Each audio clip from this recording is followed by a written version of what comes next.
Aunty, मैं और बाबा तो रायना आंटी को घर नहीं लाना चाहते थे, लेकिन फिर अनुषा ने इंसिस्ट किया कि जब तक वो रिकवर नहीं हो जाती उन्हें घर में रहना चाहिए।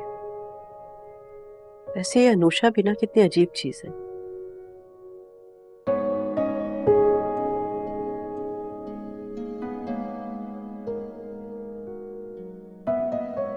दिल की कितनी नरम और जबान की उतनी ही सख्त। जी, भाभी को समझना थोड़ा डिफिकल्ट है। क्या कहा?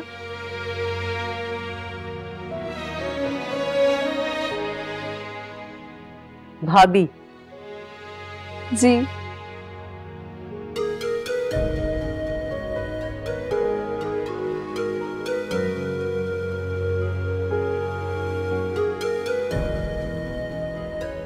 अनुषा के बेहद इसरार पर मैं उसे अब भाभी बुलाने लगी।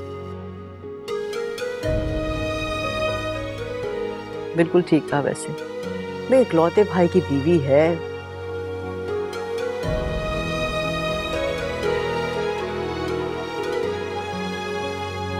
तो रिश्ता तो भाभी का हुआ, इसलिए भाभी कहना तो बनता है। आंटी, मैं जब भी अपने माजी में झांकती हूँ ना,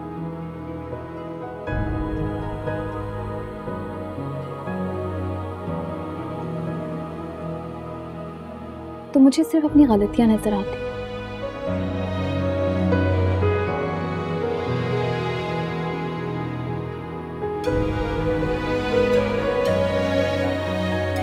रायना आंटी की बातों में आके मैंने बहुत से लोगों का दिल दुखाया है।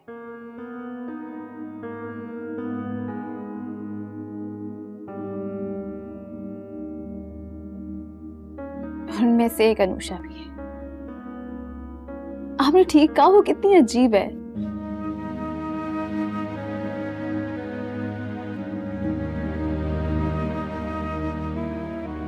आप जानती हैं, जब उसकी शादी भाई से हुई तो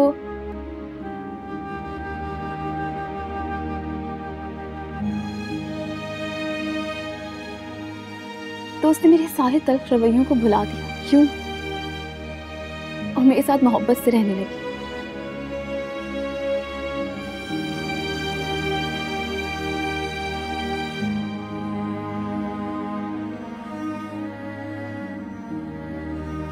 और मैंने हमेशा उसकी इंसल्ट की। इसे रायना ने ना अनुषा को बहुत ही बुरा ट्रीट किया है और हमेशा उन दोनों के खिलाफ जहर उगला है। आप ठीक कह रही हैं।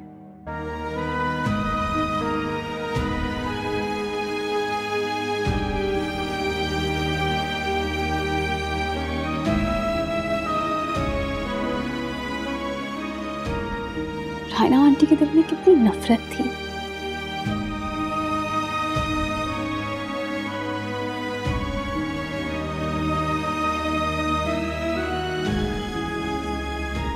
कितनी कड़वाहट। शायद वही नफरत उन्होंने मुझ में भी डाल दी थी।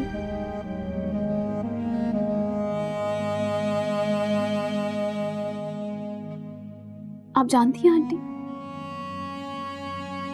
जब बाबा की शादी मैमा आंटी से हुई तो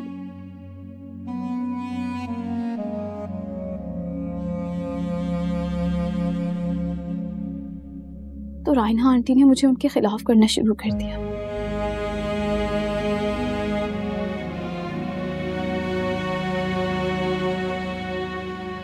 उनसे बदगुमान करना शुरू कर दिया।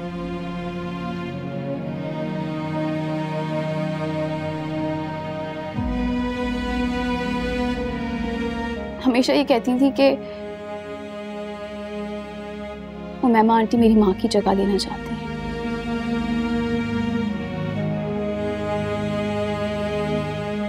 मेरे साथ सौतेलों वाला सलूक करती हैं।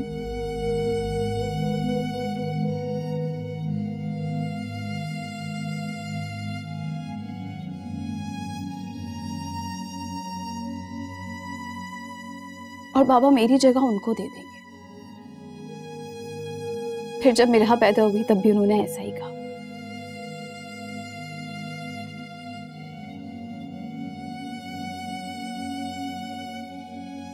मुझे ये कह कह के उकसाती थी कि बाबा ने इतनी तवज्जो मुझे नहीं दी बचपन में जितनी मिरहा को देते हैं।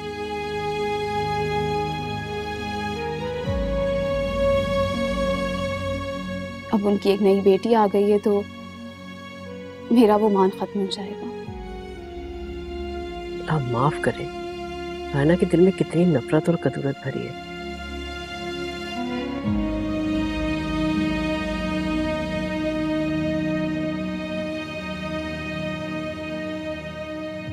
जिस थाली में खाया उसी में छेद किया।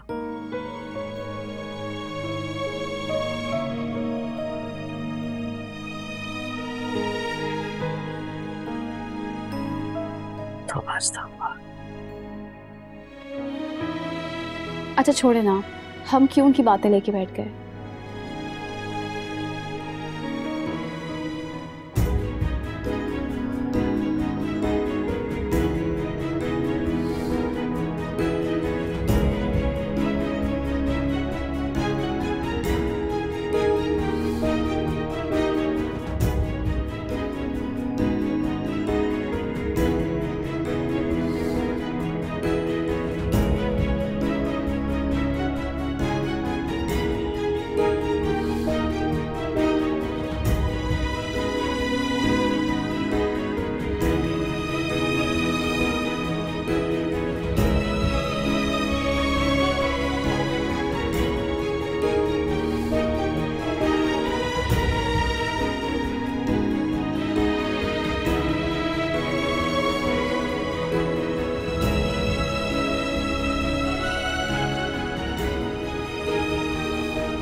अब कैसा लग रहा आंटी?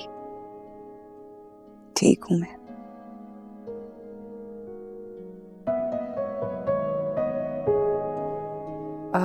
अनुषा, तुम भी जाओ, थोड़ा आराम कर लो।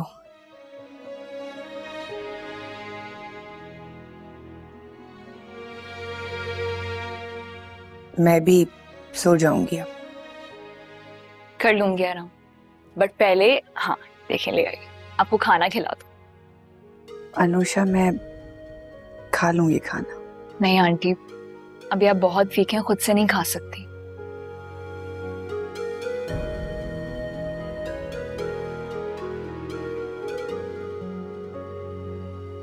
लेकिन फिक्र नहीं करें, कल से आपकी फिजियोथेरेपी स्टार्ट हो जाएगी।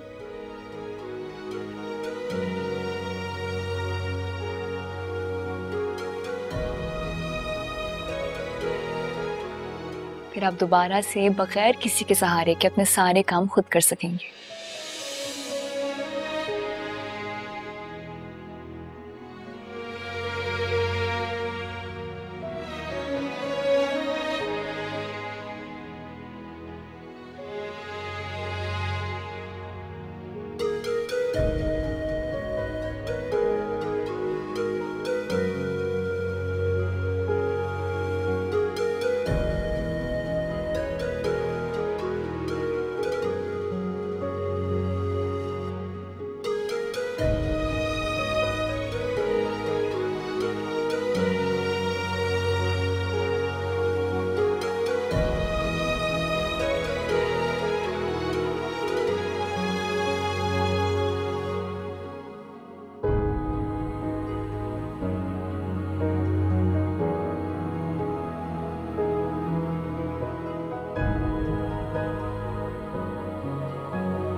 मोहब्बत की बातें बाद में कीजिएगा मिस्टर। फिलहाल मुझे घर ड्रॉप करो, पेपर है कल, याद है ना? हद होती है, अब भी पेपर? अनुषा, कभी कभी मैं सोचता हूँ तुम्हें मुझसे मोहब्बत है कि नहीं। बात सुनो नहीं, मोहब्बत एहसास का नाम है, उसे इजहार की जरूरत नहीं होती, महसूस की जाती। और अगर अब आज तक तुम्हें मेरी मोहब्बत महसूस ही नहीं हुई तो अब ये तो क्या है? तो मैं गले में ढोल लटका कर सबके सामने ऐलान तो नहीं कर सकती ना कि हाँ रस मुझे तुमसे मोहब्बत है, चलो।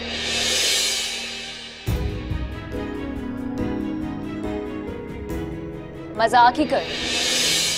तुम्हारी अम्मी तुम्हें कहाँ यहाँ घर दामाद बन के रहने देंगी। तुम इस बात की फिक्र मत करो, मैं उन्हें मना लूंगा। तुम्हारी खुशी के लिए सब कुछ कर सकता हूँ। तुम एक दफा कहो तो सही। तो ठीक है, जब आंटी अमेरिका जाया करेंगी तो तुम हमारे घर रहने के लिए आ जाया करना।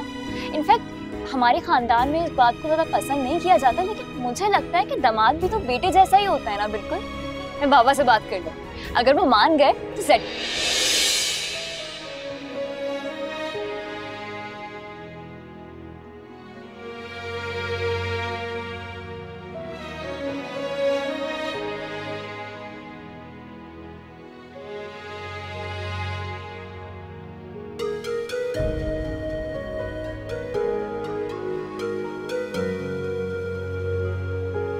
तुम सोचने और समझने की सलाहियत से महरूम हो गए थे।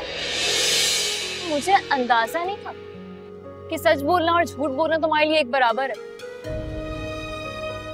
तुम मुझे माफ नहीं करोगे? सच में नहीं करोगे? तो ठीक है, मैं अब इन सबके सामने तुमसे माफी मांगता हूँ, वो भी यूं नहीं, कान पकड़ के तुमसे माफी मांगूंगा। प्लीज मुझे माफ कर दो। सब देख रहे हैं। हाँ, देखने तो सबको, मुझे कोई फिक्र नहीं है। अनुषा प्लीज मुझे माफ कर दो, हमेशा तुम्हारे आगे सर झुका के रहूंगा, तुम्हें कभी नाराज नहीं करूंगा। प्लीज मेरी बात मान लो। हारिस, मैं तुम्हें पकड़ के मारूंगी। हाँ, मारो नहीं, बल्कि मेरे गला दबा दो। मैं जानता हूँ तुम मुझसे बहुत नाराज हो, प्लीज मुझे माफ कर दो। माफ किया? पकड़ो तुम हारिस के बच्चे। ये बताओ, माफ किया नहीं किया? फिर से करने दूंगा। अभी बच्चे कहाँ से आ गए बीच में? अभी तो शादी खसारे में लग रही है। मैडम बात बात पर रूठ जो जाते हैं।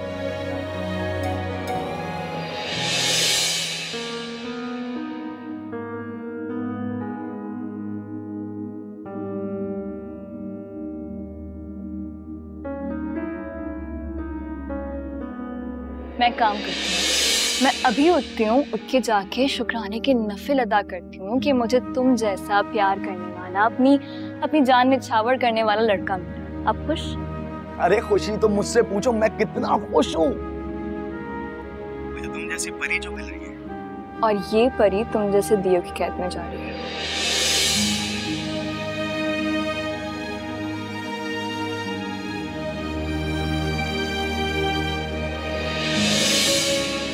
काजी साहब, मैं निकाहनामा पढ़ना चाहूंगी।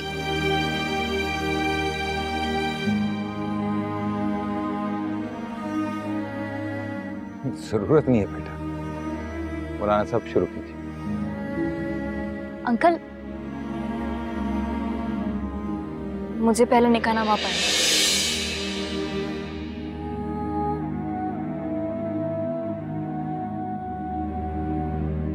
हारिस, तुम अभी सिर्फ मुझे एक बात का जवाब दो कि क्या तुम इस सारे मामले में मेरे साथ हो या नहीं?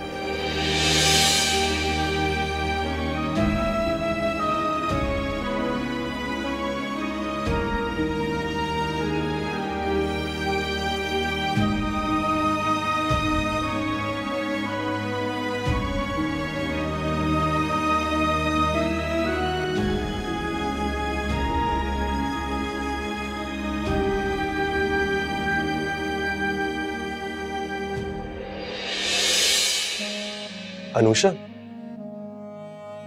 ओ जी, हारिस कोई काम था?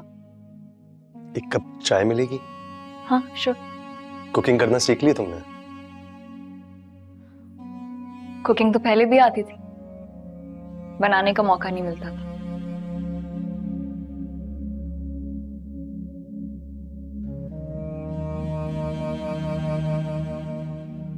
लेकिन अब हमदान के लिए हर रोज कुछ ना कुछ बनाती रहती हूँ, ट्राई करती रहती हूँ, तो प्रैक्टिस भी हो गई है। अच्छी बात है।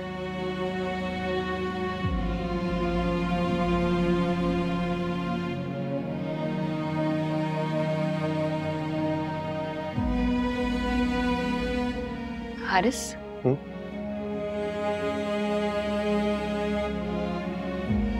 Thank you so much.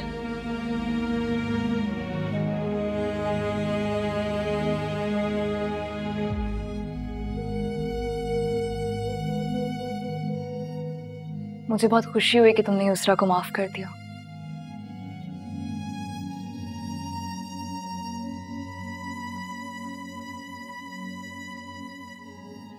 और दिल से उसे अपना लिया।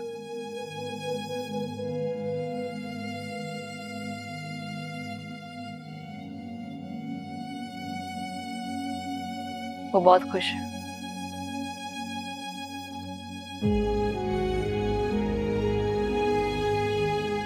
मैं तुम्हारा कहा कभी टाल सकता हूँ?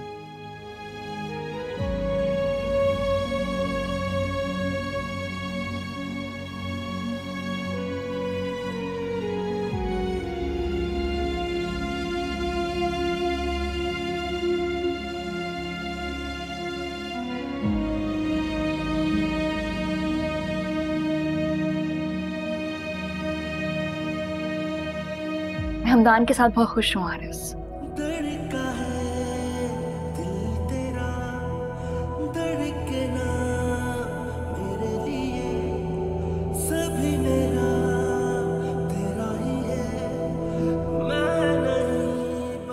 और मैं दुआ करती हूँ कि तुम युसरा के साथ भी बहुत खुश रहोगे।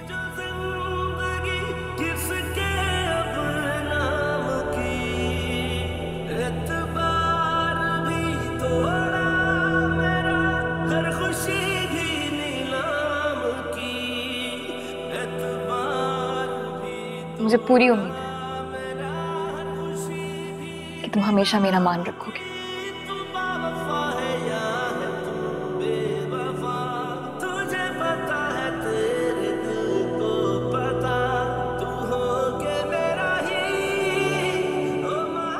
कॉफी भिजवा दे।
समझ नहीं आ रहा कि तुम्हारा रवैया बहुत अजीब है। और उस रोज जो तुमने बात की थी,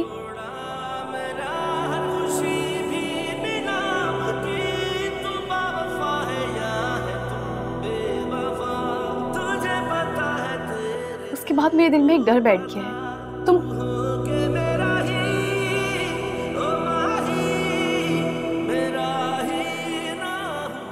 मुझे लगता है कि तुम बहाना ढूंढ रहे हो ये रिश्ता खत्म करने का।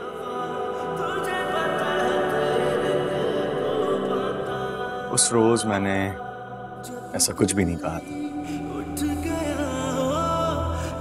यही तो प्रॉब्लम है, यही तो प्रॉब्लम है कि तुम कुछ कहते ही नहीं हो, बस गुस्सा करते हो और इल्जाम लगा देते हो। देखो, अगर मेरी कोई गलती है ना तो तुम मुझे बताओ, हो सकता है मैं सब कुछ क्लियर कर दूं।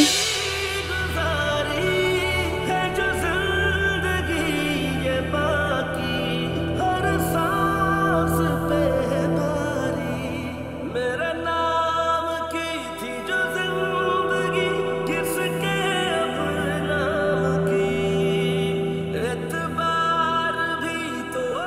हेलो यूसरा।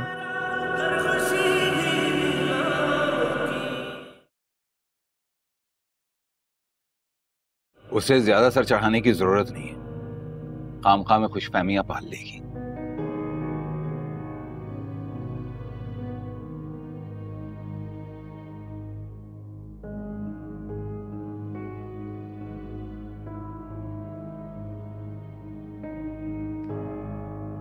मुझे अब जरा से भी एतबार नहीं है उस पर। कोई भी काम है नसरीन कर देगी उसका। हमदान, आपकी फिजियोथेरेपिस्ट से बात हुई थी?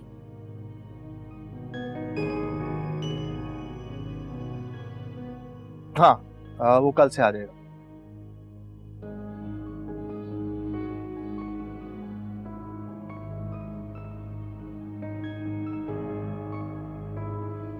मैं चाहता हूँ कि जल्द से जल्द वो इस घर से चली जाए। अंकल, आज एक दिन ही तो हुआ है उनको यहाँ आए।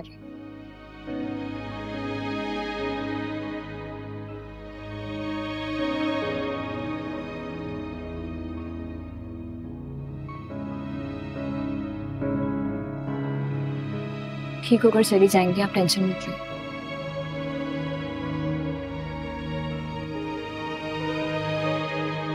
उसकी मौजूदगी मुझे तकलीफ दे रही है।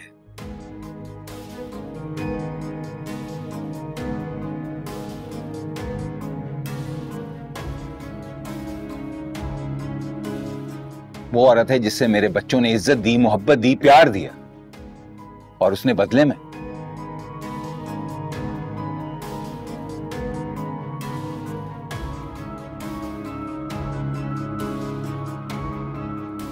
सिवाय जहर घोलने के हमारी जिंदगियों में और कुछ नहीं किया। बाबा, सेल्फिश तो वो थी हमेशा से।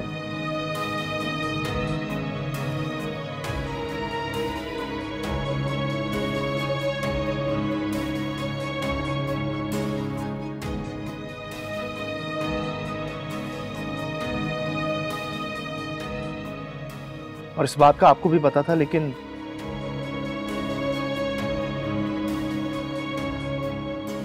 ऐसे लोग कभी भी किसी के साथ मुखलिस नहीं हो सकते।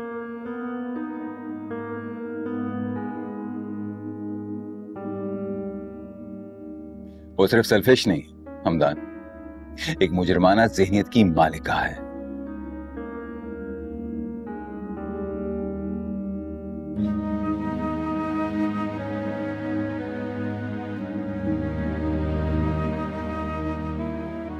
उससे कुछ बैद नहीं है।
देखो, मतलब ये है कि जब उमैमा फारूक से ये कहेगी कि अनुषा की शादी जो है वो हमदान से करा दो, तो वो अपनी बीवी को कैसे मना करेगा? जाहिर सी बात है, नई बीवी है, उसका गुलाम जो ठहरा मना नहीं करेगा कभी भी।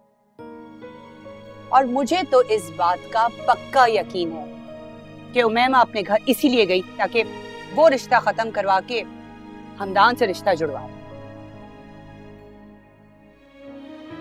और उमैमा ने फारूक से निकाह के वक्त जो शराइत लिखी थी ना, उसमें अनुषा को आधी प्रॉपर्टी का मालिक वो जरूर बनाई। अरे मैंने खुद सुना है ना, हमदान उमैमा से कह रहा था कि आप किसी भी तरह से उसका रिश्ता खत्म कराएं। क्या? हाँ, उमैमा ने कहा है कि तुम फिक्र ही ना करो, अनुषा तो सिर्फ तुम्हारी है और तुमसे ही शादी करेगी। और जहाँ तक बात रही फारूक को मनाने की, तो वो मैं कर दूंगी। इम्पॉसिबल। लड़की इस घर में कदम नहीं रख सकती। जाहिल, गवार, बदतमीज। हाँ, वैसे मैं भी यही सोचती हूँ कि आजकल की लड़कियां कैसी है ना, कॉलेज में एक लड़का फंसाया हुआ है, हमारे हमदान पर अलग दौरे डालती है। लेकिन एक बात तुम्हें बता दूं, ये जो फूफी भतीजी है ना, उनका प्लान यही है कि इस पूरे घर पर राज करें वो दोनों।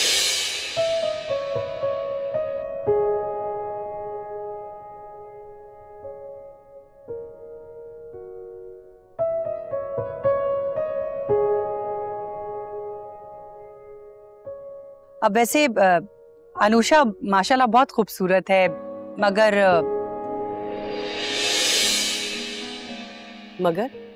मगर क्या? मुझे वैसे इस वक्त ये बात करनी तो नहीं चाहिए, आफ्टर ऑल आपकी बहू बनने जा रही है।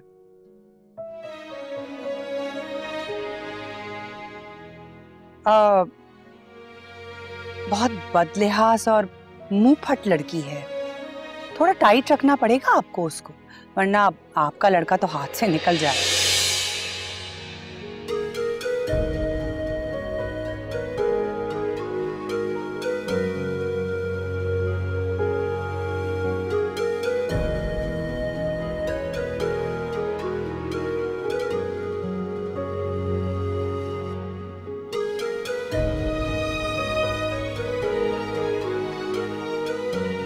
अभी वो निकाह करने से पहले अपने तमाम मुतालबात सामने रखेगी।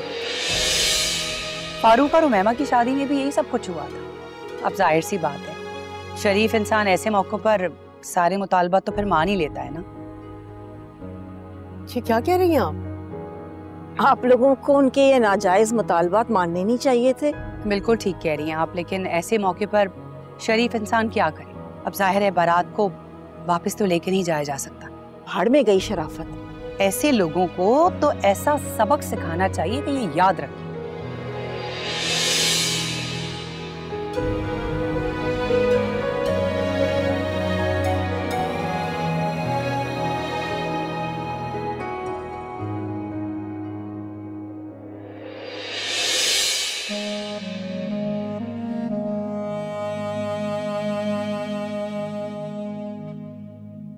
ये हमदान के साथ क्या कर रही है? खैर कोई नई बात तो है नहीं, ये तो अक्सर आती रहती है हमदान के साथ। क्या? हाँ, ये तो अक्सर हमदान के साथ आउटिंग करती है। इनफैक्ट रातों में भी इसके साथ घूमती है। बल्कि मैंने एक दिन देखा था ये लोग सुबह सुबह कहीं अर्ली मॉर्निंग वॉक से आ रहे थे। लेकिन तुम्हें क्या फर्क पड़ता है?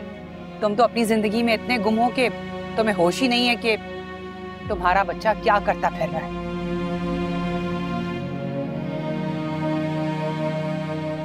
गलती तुम्हारी है, क्योंकि तुमने खुद आग के पास भूसे का ढेर लगा रखा है।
मैंने हमेशा अनुषा का बुरा ही चाहा,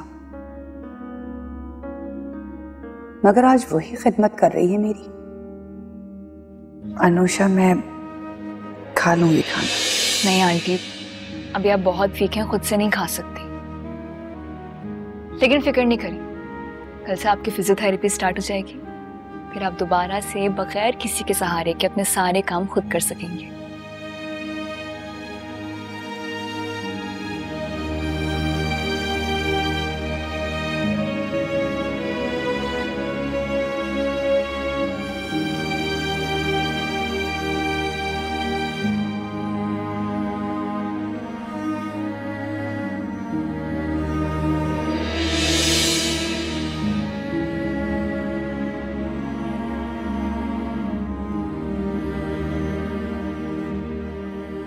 और युसरा,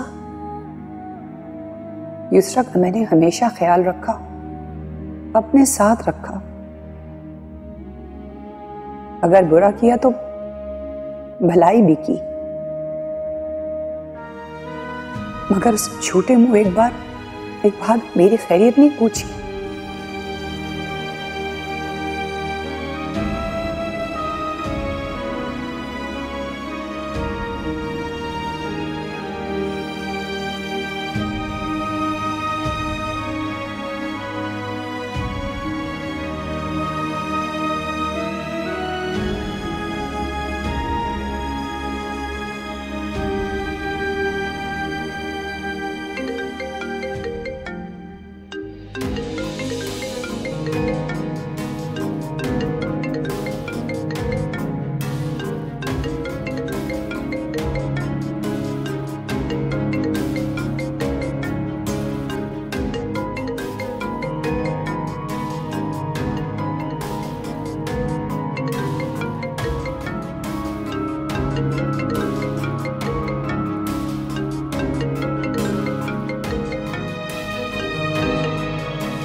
इसे तो मुझसे बात करना भी गवारा नहीं।